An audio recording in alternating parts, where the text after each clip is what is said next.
Tak tohle všechno a ještě mnohem více můžete vidět v rámci Třinec Gastro Show. Kdy?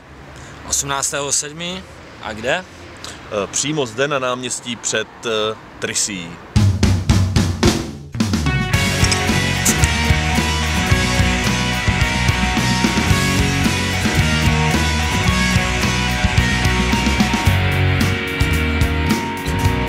A jestli vás už nebaví jíst řízky a guláš s knedlíkama, tak přijďte 18.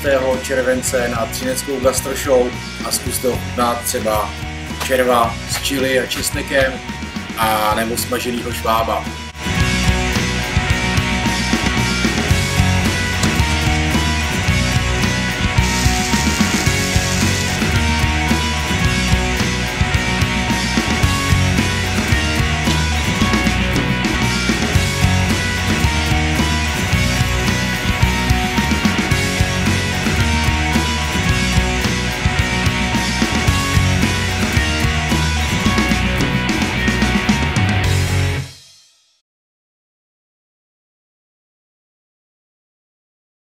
Ale všechno ještě mnohem více, ale. Že? Lepší. Lepší. To